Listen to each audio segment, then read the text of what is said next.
누가복음 18장 1절부터 14절까지의 말씀입니다.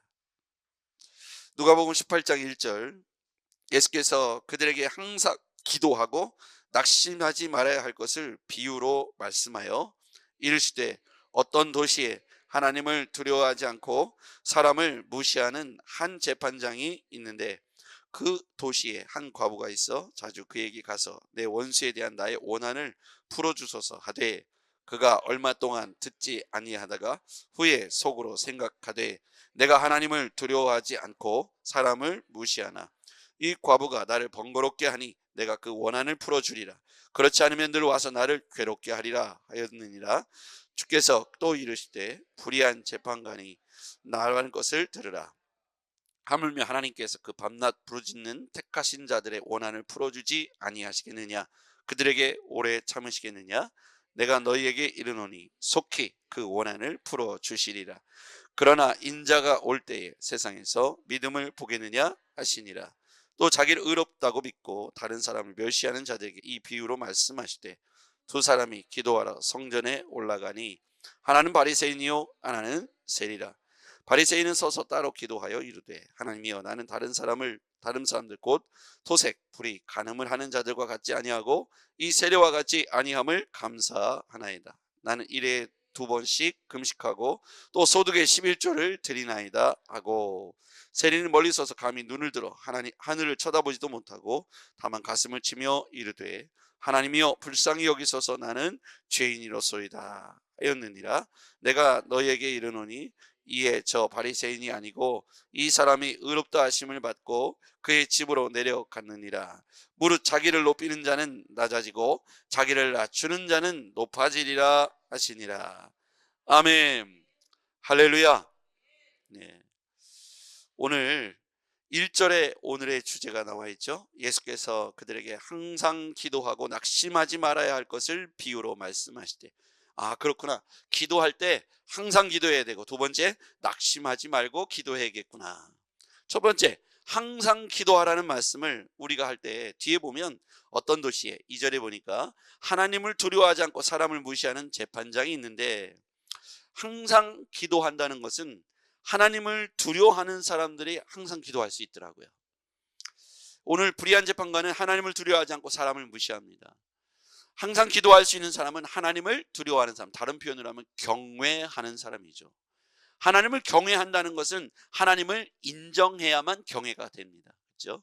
우리가 항상 기도할 수 있는 원동력은, 아, 그렇구나, 우리가 하나님을 인정해야만 항상 기도하는 것이죠. 여러분, 하나님을 인정하시길 바랍니다. 우리는 다른 표현으로 하면 믿음이 있어야만 하나님 앞에 항상 기도할 수 있는 것이죠. 하나님을 인정하고 하나님을 경외하고 하나님을 신뢰하고 믿는 사람들은 항상 기도하는 사람입니다. 반대로 뒤집어 보면 왜 기도하지 않는가? 왜 항상 기도하지 않고 잠시 기도하거나 한 번 기도하고 말거나 아예 기도를 하지 않는가? 하나님을 경외하지 않기 때문입니다. 하나님을 인정하지 않기 때문이죠. 하나님을 믿지 않기 때문입니다. 하나님의 살아계신 실존을 인정한다면 당연히 기도하겠죠. 불의한 재판관이 나옵니다. 불의한 재판관이 귀가 있잖아요. 재판관은 실존하는 인물 아닙니까? 그러니까 그를 찾아가죠. 불의하다고 표현되어 있어요. 그런데 과부가 나옵니다. 불의한 재판관은 최상위의 힘을 갖고 있는 권력자이고, 과부는 당시에 가장 최하층의 어려운 사람의 계층이죠. 이게 불의한 재판관이라고 표현한 이유가 있어요. 이 사람을 움직일 수 있는 건 돈이에요, 돈. 그렇죠? 불의하니까 돈이 있어야만, 뇌물을 써야만 재판이 통과되는 거예요. 이 설정이 그렇단 말이에요. 불의한 재판관과 과부. 근데 과부는 돈이 없어요. 사회적으로 자기는 고립돼 있어요. 돈이 없어요. 그러니까 이 불의한 재판관에게 재판의 판결을 얻어내려면, 자기 원한을 풀어내려면 어떻게 될까요? 돈을 모아가지고 가야 돼요. 그래야 불의한 재판관이 판결을 자기에게 옳게 해주니까요. 그래야 원한을 풀어주니까요. 근데 이 과부에게는 그 불의한 재판관을 움직일 만한 돈이 없습니다. 이 이야기의 설정이 그래요. 불의하다라고 재판관을 소개한 이유가 뇌물을 줄 만한 돈이 없는 이 과부를 거기에 또 설정한 거예요. 그러면 이 사람이 선택할 수 있는 건 뭐밖에 없냐면 열심히 가서 그를 번거롭게 한다 그랬어요. 표현에 오늘 보면 번거롭게 한다. 그러니까 자기의 원한을 계속해서 아래요 하고 자기 울면서 불면서 막 그에게 나아가서 제발 나의 원한을 들어주시오라고 불의한 재판관을 돈 없이 소리만으로 아뢰게 되는 거예요. 그러면 이 불의한 재판관은 돈을 갖고 왔느냐라고 그의 행색을 보니 이거 안 되겠는 거예요. 그 무시하고 들어갔는데 하루 이틀로 끝날 줄 알았더니 매일 와서 저렇게 칭얼대고 울고 불고 난리니 이런 마음이 드는 거예요. 내가 저렇게 와서 번거롭게 하니 빨리 저를 해결해 줘야겠구나, 속히 해결해 줘야겠구나 라고 생각하고 그 불의한 재판관일지라도 그의 밤낮 부르짖는 자들의 원한을 풀어주지 않겠느냐. 하물며 7절에 보니까 늘 괴롭게 하니까 내가 풀어주리라, 원한을 풀어주리라. 하물며 7절 시작. 하물며 하나님께서 그 밤낮 부르짖는 택하신 자들의 원한을 풀어주지 아니하시겠느냐, 그들에게 오래 참으시겠느냐.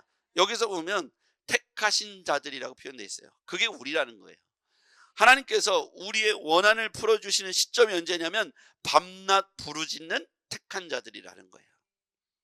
여러분, 우리는 불의한 재판관에게 줄 뇌물이 없지 않습니까? 우리는 전능하신 하나님을 신뢰하는데 여기에 조건이 있어요. 그 과부가 원한을 풀려면 돈이 있어야 되는데 그 돈이 없잖아요. 근데 우리는 조건을 맞췄어요. 뭐냐면 택한 자라는 거예요. 택한 자이기 때문에 우리 하나님 앞에 간절히 기도했을 때, 간청의 기도를 했을 때, 부르짖었을 때 원한을 풀어주신다는 거예요. 여러분, 우리는 택한 자입니다. 돈으로 하나님을 움직이는 게 아니라 택한 자가 밤낮 부르짖을 때 하나님께서 들어응답해 주신다고 말씀하시는 것이죠. 그러므로 4월 한 달 우리가 살아갈 때 우리에게 가장 큰 물기는 돈이 아닙니다. 밤낮 부르짖는 기도이어야 합니다. 항상 기도하라, 이 말씀을 우리에게 하고 있는 거예요. 그러면서 원한을 속히 풀어주리라. 밤낮 부르짖는 택한 자들에게. 여러분은 밤낮 부르짖는 택한 자들이 되기를 바랍니다. 예, 우리의 원한이 있겠죠. 우리는 누구를 어떻게 해달라는 그런 원한이 아니라 우리 마음의 소원을 주께 가지고 나갔을 때, 하나님이 기뻐하시는 소원을 아뢰었을 때 하나님께서 우리를 지지하시고 우리와 동행하시며 우리의 문제를 풀어주실 줄 믿습니다. 오래 참으시지 않는다는 거예요. 속히 풀어주리라. 여러분, 오늘 하나님께서 그러시면서 그러나 8절 하반절에 보면 그러나 인자가 올 때 세상에서 믿음을 보겠느냐. 인자 올 때, 이걸 뭐라고 앞에 우리가 어제 본문이나 보면 뭐라고 표현되어 있습니까? 인자가 올 때를 인자의 때, 그렇죠? 심판의 날, 인자의 때, 인자의 때까지 기다려야 되잖아요. 그때까지 믿음을 보겠느냐, 기다린다는 거예요. 믿음을 보겠느냐 하는 건 하나님을 신뢰하고 끝까지 믿음 안에서 기다릴 수 있겠느냐라는 얘기입니다. 그날이 내일이요? 아니면 1년 뒤요? 라고 하면 기다리고 말고 할 것도 없어요. 다 아니까 그때까지 모두 다 한시적으로 기다리는 건 가능해요. 근데 그때가 언제인지 모르는 거예요. 그러니까 그때까지 믿음을 지키다 포기하고 다 나가 떨어지고 졸고, 기다리라 해도 졸고 있고, 그 텐션이, 열심히 부르짖던 텐션이 다 꺼져버리고, 기도하다 지쳐서 잠들어 있고, 그때까지 견뎌낼 수 있는 제자들이 얼마나 있겠느냐, 이렇게 말씀하시는 거예요. 여러분, 우리가 오늘 이 말씀을 들었잖아요. 오늘 우리가 깨어 있어서 기도를 포기하지 말고 항상 기도하길 바랍니다. 이게 결코 쉽지 않죠. 여러분, 인자가 올 때까지 믿음을 보겠느냐 이렇게 말씀하셨는데, 우리가 막 기도하다가 한 일주일 하다가 또 한 달 하다가 숨이 있게 죽고 풀이 죽고 열정이 꺼져버리고, 우리 그럴 때 많지 않습니까? 봉사를 하다가도 그 열정이 꺼져버리지 않습니까? 오늘 하나님께서 우리에게 원하시는 건 항상이라고 표현했어요. 항상. 언제까지? 인자가 올 때까지, 인자의 때까지, 심판의 날까지. 여러분, 이게 굉장히 어려워요. 그래서 믿음이 요구됩니다. 기쁘지 않은 날에도 기도할 수 있어야 되고요, 폭풍이 오는 날에도 기도할 수 있어야 돼. 그래서 항상이란 말이 우리에게 어려운 말이에요. 좋은 날 봉사하고 기쁜 날 헌신하고 하는 건 누구나 할 수 있어요. 기분이 좋을 때 내가 한번 기도해 봐야겠다라고 생각하는 건 누구나 할 수 있어요. 그런데 기분 나쁜 날, 행복하지 않은 날, 고된 날, 피곤한 날에도 몸을 이끌고 하나님 앞에 기도하는 건 정말 믿음이 있어야만 하겠더라고요. 아니면 억지로 누군가 끌고 가든지 말이죠. 아니면 해야 될 수밖에 없는 자리에 있든지 말이죠. 어쨌든 그게 항상 한다는 것이 쉽지 않다는 것이죠. 그래서 우리가 주 앞에서 항상 기도하는 것이 어렵지만 거기에 열쇠, 하나님의 응답의 열쇠가 거기에 있는 거예요. 고비고비를 넘어갈 때마다 하나님께서 우리에게 항상 할 것을 응원하고 있습니다. 여러분 그렇게 되길 바랍니다. 불의한 재판관이 뇌물을 바라보고 있으나 과부는 자신의 부지런밖에 유일한 해결책이 없었어요. 그래서 부지런히 아랬던 거예요. 우리는 열심히 부지런히 항상 기도하는 일에 열심을 내길 바랍니다. 두 번째 비유가 나오죠. 9절, 자기를 의롭다고 믿고 다른 사람을 멸시하는 자들.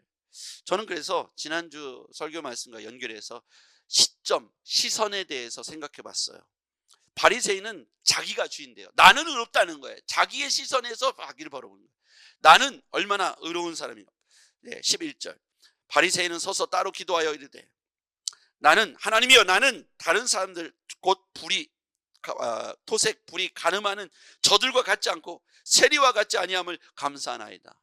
이 시점이 자기로부터 출발한 거예요. 하나님, 나는요 불의한 저들과 같지 않고 저는 꽤 괜찮은 의로운 사람입니다. 그런데 고개를 빳빳이 들고 하나님이라고 말하고 있어요. 그림이 그려집니다. 세리는 어떻게 합니까? 13절, 세리는 멀리 서서 감히 눈을 들어 하늘을 쳐다보지도 못하고 다만 가슴을 치며 하나님 불쌍히 여기십시오, 나는 죄인이로소이다. 이렇게 얘기하죠. 시선이요, 바리새인은 눈을 빳빳이 세워들고 나는 의로운 사람이요라고 말하고 있고, 세리는요 눈을 들지도 못하고 저는 죄인입니다 하고 고개를 숙이고 있어요. 하나님의 시선에서 바라볼게요. 바리새인은 스스로를 높이는 자예요. 어디에 나와 있습니까? 14절 하반절에 보십시오. 중간이 무릇 자기를 높이는 자는 낮아지고 자기를 낮추는 자는 높아지리라. 하나님의 시선에서 보면 바리새인은 자기를 높이는 자예요. 하나님의 시선에서 보면 세리는 죄인이지만 눈을 참아들지 못하고 가슴을 치며 눈을 낮추는 자예요. 하나님의 시선에서 바라볼 때 우리 모두는 죄인입니다. 감히 하나님께 눈을 들고 나는 의로운 사람이라고 말할 수 있는 사람이 이 땅에 존재하지 않는다. 죄인임을 고백하는 그 세리의 기도가 하나님을 움직이는 기도였다는 것이죠. 하나님이여 불쌍히 여기십시오, 나는 죄인입니다. 누가 죄인입니까? 누가 하나님의 사람이 되겠습니까? 오늘 자기를 의롭다고 믿고 다른 사람을 멸시하는 이 바리새인을 향해서 하나님께서는 독사의 자식이라고 표현하고 있는 것을 기억해야 합니다. 바리새인은 사실상 돈을 숭배했고 자신의 권력을 유지하려고 했던 최상위의 종교적 지도자였어요. 스스로가 의롭다고 말하지만 뒤로는 가장 캥기는 사람이 돈을 사랑했던 사람이 바로 바리새인들이죠. 하나님 편에서 볼 때 누가 죄인이고 누가 의로운 사람일까요? 낮추는 자는 높아지고 높아지려고 하는 자는 낮아질 것이라고 표현한 것이 바로 이 본문입니다. 여러분, 우리가 한 달 동안 살아가면서 하나님의 사람, 하나님이 기뻐하는 삶, 하나님이 맞추는, 하나님과 눈높이를 맞출 수 있는 그런 시선을 갖고 있기를 바랍니다. 우리는 주어가 아니라 하나님이 주어가 되고 우리는 목적어가 되어야 된다고 했죠. 하나님이 나를 불쌍히 여기십시오.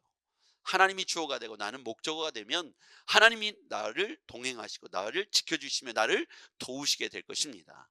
그래서 우리는 4월 한 달 동안 이런 기도를 해야 돼요. 하나님 나를 불쌍히 여기시고 하나님 나를 써주시옵소서. 기도하겠습니다. 전능하신 아버지, 하나님 앞에 우리는 죄인입니다. 감히 누가 눈을 들어서 자신의 의를 주장할 수 있겠습니까? 하나님, 우리를 불쌍히 여기시고 우리를 긍휼히 여기시며 도와주시옵소서.